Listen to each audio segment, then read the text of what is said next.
ముఖ్యమైనది అమ్మఒడి.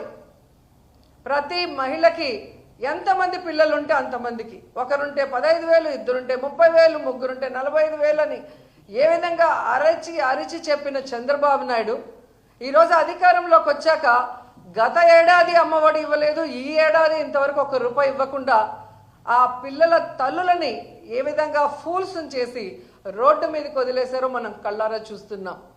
ఇంకా ఈ రాష్ట్రంలో ఉన్న మహిళలకి తాము అధికారంలోకి వచ్చిన రోజు నుంచే ఫ్రీ బస్ ఇచ్చి తిరుపతి, కాళహస్తి, విజయవాడ, శ్రీశైలం, అన్నవరం ఇలా అన్నీ కూడా ఫ్రీగా తిరగచ్చు, ఎవరైనా టికెట్ అడిగితే నా వీడియో చూపించండి అని గొప్పగా చెప్పిన చంద్రబాబు నాయుడు ఈరోజు ఫ్రీ బస్ ఇవ్వకుండా మహిళల్ని ఎలా ఫోర్స్ చేస్తున్నారో అందరూ కూడా కళ్ళారా చూస్తున్నారు.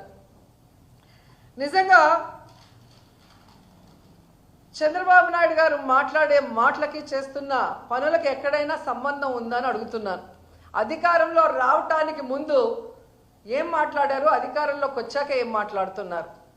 మేము సూపర్ 6 ఇద్దామనుకున్నాము, బయట నుంచి చూస్తే చాలా ఈజీగా ఇచ్చేయచ్చు అనుకున్నాము, కానీ ఈరోజు ఇవ్వటం చాలా కష్టంగా ఉంది అంటున్నాడు.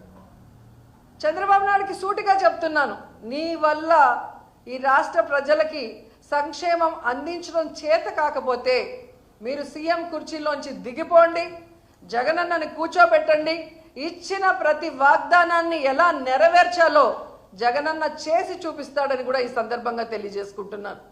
ఇవ్వాలన్న మనసు మీకు లేదు, ప్రజలంటే అసహ్యం, రాష్ట్రం అంటే అసహ్యం, కేవలం అధికారం మాత్రమే మీకు కావాలి. దానికోసం ఎన్ని అబద్ధాలైనా చెప్తారు, ఎవరి కాళ్ళైనా పట్టుకుంటారు. అధికారంలోకి వచ్చాక ఏ విధంగా మాట్లాడతారనేది మరోసారి ప్రూవ్ చేశారు. అండ్ ఎన్నికల ముందు చాలా గొప్పగా చెప్పాడు, నేను అప్పులు చేయను, సంపద సృష్టిస్తాను అని చెప్పాడు.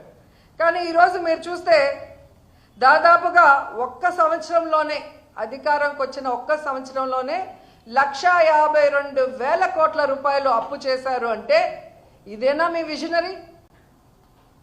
ఇదేనా మీ సమర్థత?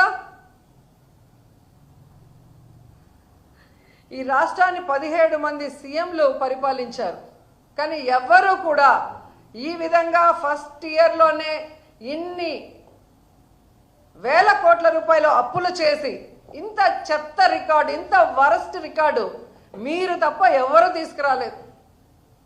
పోనీ తీసుకొచ్చిన వాళ్ళు ప్రజలకు ఏమైనా చేశారా అంటే ఏమీ చేయలేదు. ఒక పెన్షన్ తప్ప ఈరోజు ఇచ్చిన ఏ వాగ్దానాన్ని కూడా నెరవేర్చలేదు.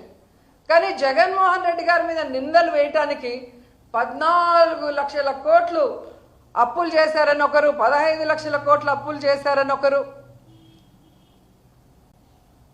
16 లక్షల కోట్లు చేశారు, 15 లక్షల కోట్లు చేశారని అబద్ధాలు చెప్పిన మీరు మొన్న అసెంబ్లీలో పయ్యావుల కేశవ్ గారు క్లియర్ కట్గా ఇవ్వటం జరిగింది. 5 లక్షల చేంజ్ మాత్రమే మొన్నటి వరకు అప్పులు ఉన్నాయి జగన్మోహన్ రెడ్డి గారు దిగిపోయే నాటికి. అంటే 14 నుంచి 19 వరకు చంద్రబాబు నాయుడు చేసిన అప్పులు తీసేస్తే జగన్మోహన్ రెడ్డి గారు చేసిన అప్పులు ఓన్లీ 3,39,000 కోట్లు మాత్రమే. ఈ 3,39,000 కోట్ల రూపాయల్లో దాదాపుగా 2,72,000 కోట్ల రూపాయలు సంక్షేమానికే డీబీటీ, నాన్ డీబీటీ ద్వారా ఇవ్వటం జరిగింది. అంతేకాకుండా స్కూల్స్ కానీ హాస్పిటల్స్ని రెనోవేట్ చేయటం, మెడికల్ కాలేజీలు కట్టించడం, అలాగే హార్బర్లు, పోర్ట్లు